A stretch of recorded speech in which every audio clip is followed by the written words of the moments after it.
published 1701 est. The 13th of November 2017, updated 1701 est. The 13th of November 2017, the owners of Britain's largest water companies used offshore tax havens as they loaded up the firms with £24 billion of debt. Thames Water, Anglian, Southern and Yorkshire Water, which jointly supply almost 30 meters people, are billions of pounds in the red and paid no corporation tax last year. Critics claim their debts were racked up by owners to drive down tax bills and extract huge profits. The Paradise Papers have shone a light on the use of offshore tax havens by the rich and famous, but they are also popular with utility firms. Thames, Anglian, Southern and Yorkshire all used offshore firms to borrow money. In total from all forms of financing, Thames now owes £10.5 billion, Anglian owes £6.8 billion, Southern owes £3.5 billion, and Yorkshire owes £3.7 billion. Utilities financing expert Martin Blakelock said how much of that cheap money has just been going straight into the pockets of the owners as opposed to benefiting the customers. The four firms set up subsidiaries in the Cayman Islands more than a decade ago to get around rules in the UK preventing them from raising cash on the bond markets. Although those rules have since been scrapped, many continued to use the offshore firms.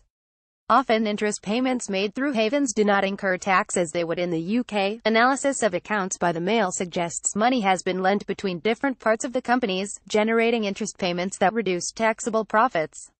Southern Water Services Limited paid £133.6 million in interest during 201,617 to Cayman subsidiary Southern Water Services Finance.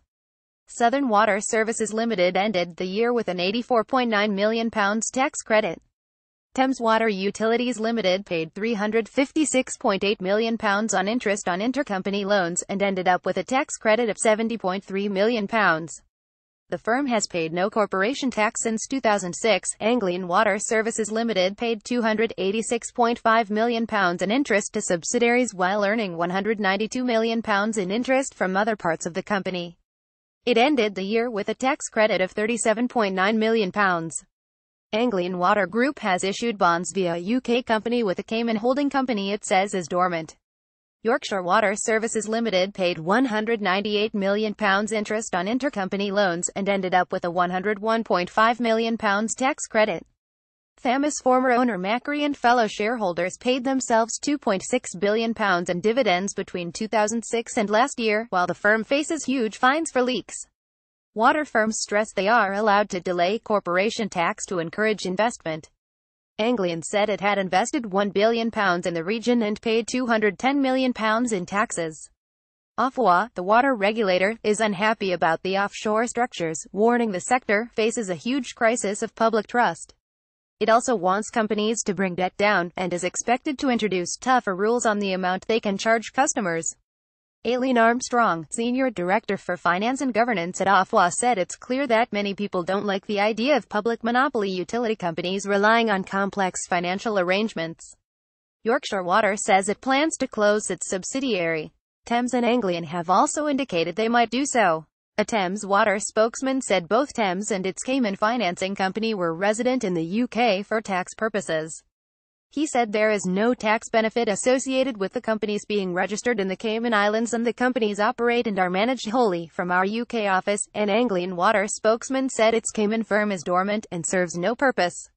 He added, as Anglian Water has always been registered in the UK for tax, it therefore does not, and never has, benefited from any tax advantage from this. A Southern Water spokesman said the firm is resident in the UK for tax purposes, and that there is no tax benefit to its Cayman Islands structure.